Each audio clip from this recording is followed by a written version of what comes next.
Ouais, je sais ce que vous vous dites les gars, je fais une vidéo de pronostic sur une compétition alors que cette compétition elle a déjà commencé. Alors la raison elle est simple les gars, pour ceux qui n'ont pas suivi mon avant-dernière vidéo, je disais que je m'installais au Maroc, donc là j'étais en plein déménagement, je suis encore en plein déménagement d'ailleurs, c'est pour ça que peut-être le contexte de tournage est pas forcément habituel, il n'y a pas tout qui est dans les conditions optimales, mais bref. Ça ne nous empêche pas de faire quand même cette vidéo de pronostic, parce que dans tous les cas, on va pas se mentir les frères, on n'a pas encore eu de vraies surprises, et c'est pas les matchs qui ont eu lieu jusque là maintenant actuellement qui vont influencer mes pronostics sur cette compétition, avec pour moi, je vais vous donner mon top 3 pour moi de cette Coupe du Monde des clubs, je vais vous donner mon équipe surprise et ma déception de cette compétition. Alors déjà, avant de commencer cette vidéo les frères, je voulais revenir avec vous sur un point les gars. Honnêtement, vous pouvez détester le Barça autant que vous voulez. Et c'est la première et la seule fois, les gars, que je vais parler du Barça dans cette compétition. On sait, voilà, on n'est pas qualifié, d'accord, il n'y a pas de problème. Mais vous pouvez détester le Barça autant que vous voulez. C'est sûr et certain, les gars, qu'une compétition sans le Barça, ça n'a pas la même saveur. Dites-moi ce que vous voulez, les frères. Ça n'a pas la même saveur. Donc il y en a qui me chambrent depuis très longtemps par rapport à la non-qualification du Barça, qui nous chambrent nous les supporters du Barça, mais la vérité elle est là. Sans le Barça c'est pas la même chose. Sans le Barça cette compétition elle est différente. Sans le Barça il n'y a pas la même hype. Moi c'est ce que j'ai remarqué depuis le début les frères. Et ça même en dehors du fait que je suis supporter du Barça les gars, parce que cette compétition on la suit quand même. On regarde les matchs, on reste réveillé jusqu'à 3h, 4h, 5h du matin pour suivre les rencontres. Il n'y a pas de problème là-dessus, mais sans le Barça, c'est pas la même chose. Dites-moi ce que vous voulez, les gars. Il y en a qui vont peut-être pas être d'accord, il y en a qui vont me dire non, c'est faux. Mais la vérité, pour moi, elle est incontestable. Bref, maintenant que je fais cette parenthèse, on va rentrer dans le vif du sujet. Et je vais vous dire, les gars, quand même, malgré tout, ça n'empêche pas bien sûr que sans le Barça, il y a du niveau. Ça, c'est clair. Et je vous le dis, les gars, je suis encore même aigri, dégoûté, j'ai même encore le seum que le Barça soit pas qualifié dans cette compétition, parce que pour moi, vraiment, c'est une compétition qui est intéressante, les frères, vraiment. Je suis le premier à valoriser le football africain, le football sur les autres continents. Donc quand tu vois des équipes africaines qui peuvent affronter des équipes européennes, des grands clubs européens, quand on voit, ben voilà, je crois que c'est cette nuit, ou dans 2 jours plutôt, je sais plus, mais en tout cas il y aura le Chelsea Espérance de Tunis. Bien sûr c'est une affiche qu'on veut suivre, qu'on veut voir. Et je pense que le Bayern, pour moi, fait partie des meilleures équipes d'Europe actuellement. Pour moi, comme pour le Barça. L'élimination du Bayern contre l'Inter, c'est un accident. C'est un accident, il y a des circonstances qui ont fait que... Il y avait beaucoup de blessures du côté du Bayern, il faut s'en rappeler les gars. La blessure de Neuer, la blessure de Musiala, la blessure d'Upamecano, de Davis. C'est ce qui fait que les Bavarois se sont fait éliminer. Et encore, c'était très très serré contre l'Inter malgré ça. Mais je pense que pour cette commune de clubs, les Bavarois auront un mot à dire, clairement. En plus, ils auront un parcours plus ou moins abordable après cette phase de groupe. En 8e de finale, en quart de finale, ils vont pas forcément, si tout se passe bien, affronter un gros. Donc c'est pour ça que je les vois facilement aller jusqu'en demi, voire même plus. La deuxième équipe, les gars, l'équipe que je mettrai à la 2e place. Alors, peut-être je vais me mouiller un petit peu parce qu'il n'y en a pas forcément beaucoup qui les attendent arriver aussi loin, quoique, les gars, c'est le Real Madrid.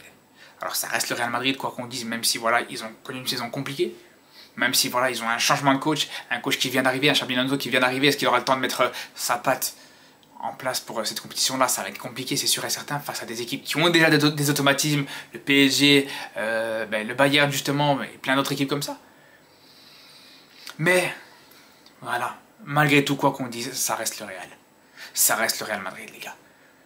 Et quoi qu'on dise les frères, et je sais que ça me fait mal de le dire en tant que supporter du Barça, mais ce club, ils ont la gagne dans le sang les gars, la gagne fait partie de leur ADN, c'est une certitude. Et une compétition comme ça, comme la Coupe du Monde des clubs, pour moi, ils vont tout faire pour la jouer, et pour vraiment un petit peu corriger cette saison, qui a été catastrophique du côté du Real, les gars. C'est vraiment la seule manière de sauver un petit peu cette saison cataclysmique des Madrilènes. En tout cas, de sauver un peu les meubles, ça rattrapera rien du tout, les gars, par rapport aux humiliations qu'ils ont subies dans ce Classico, par rapport à la saison blanche qu'ils ont eue en championnat, en Coupe du Roi, en Ligue des Champions, etc. Mais, voilà, comme je vous dis, nouveau coach, nouveau contexte, nouvelles ambitions, nouvelles sources de motivation, mais surtout, les gars, et surtout, ça c'est important, nouvelles recrues. Des nouvelles recrues, parce que Là, actuellement, le Bayern, ils ont ramené le jeune joueur de River Plate, que c'est vrai, on connaît pas encore énormément, les gars. On n'a pas encore vu énormément jouer au haut niveau, mais qui a l'air d'être un vrai prodige, un vrai crack, qui a une énorme hype autour de lui, et qui a coûté quand même 60 millions pour un joueur de 17 ans, c'est tout simplement énorme. Mais c'est pas juste le seul, c'est le petit bonus. C'est le petit truc en plus, mais surtout, les gars, ils vont se renforcer, le Real va se renforcer à des postes clés, des postes où c'était vraiment des faiblesses de cette équipe sur toute la saison. Que ce soit au poste latéral droit avec Alexander Arnold, aujourd'hui l'un des meilleurs à son poste. Et bien sûr avec Hudson, on l'a vu tout simplement sur cette Nations League. Hudson vraiment a montré des très très belles choses. C'est un joueur vraiment qui apportera énormément pour moi cette équipe du Real Madrid, qui a des grosses faiblesses défensivement, et qui peuvent être comblées, que ce soit avec Alexander Arnold ou avec Hudson. Même si, bien sûr, voilà, on peut le dire, Hudson manque peut-être un petit peu d'expérience. Il n'a pas forcément encore les automatismes qu'il peut avoir dans cette équipe et dans cette défense du Real. Et du côté d'Alexander Arnold, on sait que défensivement, des fois, il peut totalement passer à côté de ses matchs. Mais ça reste largement supérieur à ce qu'il y avait avant. Ça reste largement, que ce soit supérieur à Vasquez ou aux autres défenseurs centraux qui pouvaient dépanner en défense centrale en l'absence des joueurs titulaires. Donc voilà, c'est pour ça que je vois, pour moi bien sûr, cette équipe du Real Madrid arriver dans les tops. Et d'ailleurs, les gars, je me suis même fait une réflexion. En tant que supporter du Barça, et en tant que pro-Yamal pour ce ballon d'or, voilà, ça c'est encore un autre débat, mais bref, tout ça pour dire, les frères, je pense que ça serait pas plus mal pour Yamal, pour que Yamal puisse prendre le ballon d'or, que le Real gagne cette Coupe du Monde des clubs. Vous allez me prendre pour info, vous allez me dire, oh, mais qu'est-ce que tu racontes, les gars? Si le Real gagne la Coupe du Monde des clubs, il y a beaucoup de votes qui vont se disperser entre Mbappé et Dembélé. Je vous le dis, les gars. Il y a beaucoup de votes de Dembélé qui vont peut-être partir sur Mbappé. Il y a de grandes chances que ça arrive, les gars. Et c'est pour ça que je dis, c'est pas plus mal. Ça serait pas plus mal pour Yamal de voir le Real Madrid gagner cette Coupe des clubs, même si, bien sûr, c'est pas du tout ce que j'espère. Et en parlant de choses que j'espère pas non plus, et malheureusement, je pense qu'il y a de grandes chances que ça arrive, mais je pense que le PSG va continuer sur sa lancée. Je vous le dis, les gars. Pour moi, déjà, ils ont été très très bons sur quasiment toute la saison. À partir du mois de janvier, ils ont été exceptionnels. À partir du mois de décembre, à la limite, ils ont été très très costauds. Mais en plus de ça, je pense que cette Ligue des Champions qu'ils ont enfin été chercher, ça va les galvaniser encore plus. Ils vont vouloir aller continuer le travail. Ils vont vouloir aller appuyer ça. Ils vont parler du ballon d'or et je pense que ça va jouer aussi. Cette volonté de vouloir faire gagner ce ballon d'or à Dembélé ou à un joueur du PSG. Et surtout, les gars, surtout, il y a un aspect pour moi qui est un petit peu négligé peut-être du côté parisien. C'est que je pense que c'est, paradoxalement, c'est peut-être l'équipe qui va arriver avec une certaine fraîcheur physique, une certaine fraîcheur mentale, que d'autres équipes n'auront pas forcément. On parle quand même d'une équipe qui joue avec beaucoup moins d'intensité en championnat depuis plusieurs mois, les gars. Allez, depuis plusieurs semaines minimum. Une équipe qui a été champion de France depuis très longtemps. Même sur les matchs de Ligue des Champions, les frères. Globalement, c'était pas des matchs où vraiment il y avait une grosse pression, où il y avait une grosse intensité. Attention, hein, je dis pas que le PSG ne mettait pas l'intensité, que le jeu du PSG et de Luis Enrique n'est pas énergivore. Bien sûr, attention, hein, c'est pas ce que je dis. Mais ce que je dis, c'est que souvent quand on regarde l'ensemble des matchs du PSG, même en Ligue des Champions, souvent ça se gère très rapidement en début de rencontre.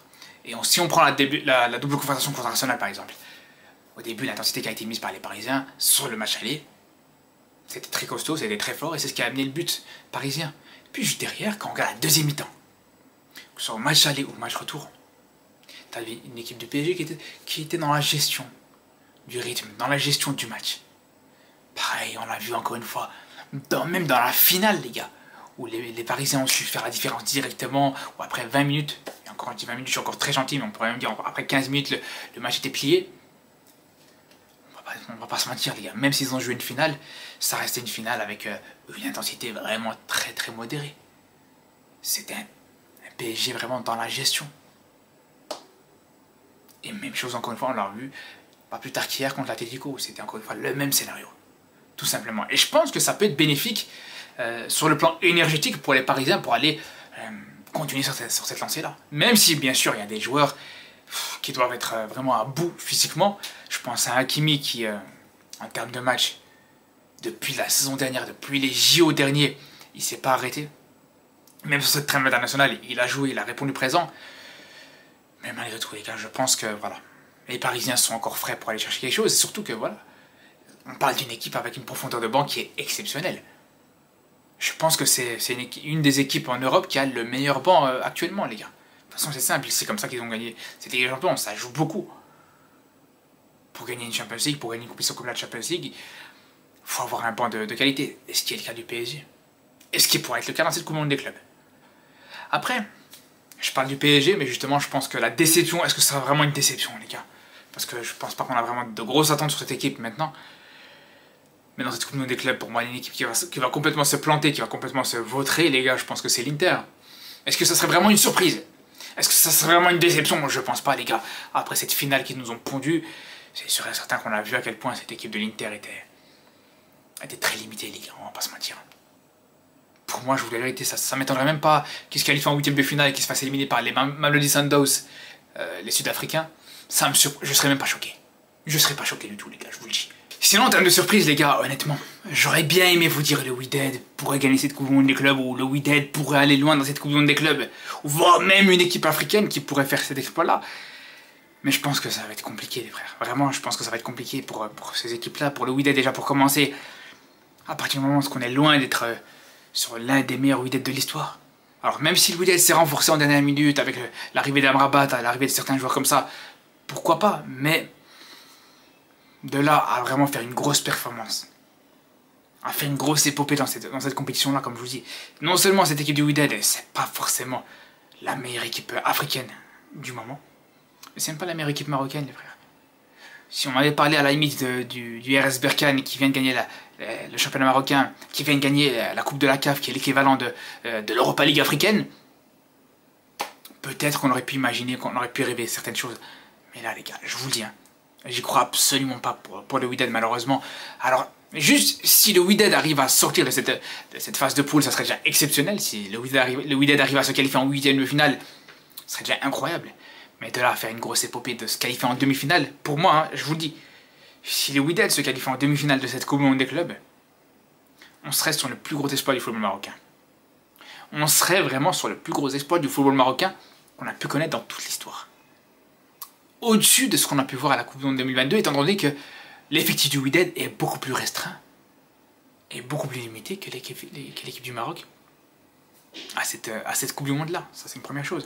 Après, en dehors de ça, les gars, si on doit parler aussi des autres équipes africaines, soit l'Espérance de Tunis, soit le Mamelodi Sundowns ou l'équipe de l'Ali, l'équipe égyptienne, même eux, je pense que ça va être compliqué, les gars. Je pense que même eux, aller chercher vraiment une grosse épopée, aller chercher vraiment un gros parcours dans cette compétition qui sera très relevée, ça va être très difficile. Peut-être que, pour moi, l'équipe africaine qui a le plus de chances de faire quelque chose de vraiment intéressant, c'est peut-être l'Ali, qui est une équipe habituée à l'ancien format de la Coupe du Monde des clubs. C'est l'équipe africaine qui a le plus joué cette compétition-là. C'est une équipe avec un effectif pas trop mauvais, un effectif assez complet, un effectif de qualité, avec beaucoup de joueurs internationaux, soit égyptiens, soit marocains, soit tunisiens, etc. Et surtout, c'est une équipe qui est dans un groupe très abordable. Ils sont dans ce groupe A, et vraiment, leur groupe est ultra abordable, et ils ont de grandes chances de se qualifier en huitième de finale déjà pour commencer. Là où c'est moins le cas, que ce soit pour le Wydad, avec la Juve, avec City, avec même l'Ain dans leur groupe, et même le groupe de l'Espérance, qui est très relevé aussi. L'Espérance qui devra affronter Chelsea, etc. C'est là où vraiment on peut le dire, l'Espérance ont des joueurs de qualité aussi, tout comme le Wydad. Un Belaïli, c'est un joueur vraiment très très bon. On a vu encore sur cette trêve internationale qu'il y a encore de la qualité dans son jeu, etc. Mais de là, mettre en difficulté des grands clubs européens, mettre en difficulté Chelsea, etc. Vraiment, ça va être très difficile. S'il arrive à le faire, franchement, ça serait incroyable. Hein. S'il arrive vraiment à être performant, à faire gagner l'Espérance face à Chelsea, mais vraiment, je pense que là aussi, ça serait retentissant comme exploit. C'est d'ailleurs ce genre de match dans cette phase de poule que j'ai le plus hâte de suivre, vraiment. que ce soit Chelsea Espérance ou ce Wydad City, vraiment c'est ceux qui me hype le plus dans cette phase de poule. Et justement en parlant de ce Wydad City, alors les gars, je vous dis la vérité les frères, si je dois vous donner pour moi une équipe qui pourrait être la surprise de cette compétition. Alors je sais pas si on peut vraiment parler d'une surprise parce que ça reste un grand club malgré tout, mais c'est une équipe qui a beaucoup déçu sur cette saison les frères, une équipe que pas beaucoup de personnes attendent justement dans cette Coupe du Monde des clubs, c'est justement Manchester City. Pour moi Manchester City, sur cette Coupe du Monde des clubs, attention. Attention les gars. City est en train de se reconstruire petit à petit. Les derniers matchs de City en championnat, c'était pas dégueu. Faut pas oublier que là maintenant ils ont fini quand même 3e en première ligue malgré un début de saison cataclysmique, malgré vraiment une saison cataclysmique de manière générale. Il y a un niveau horrible.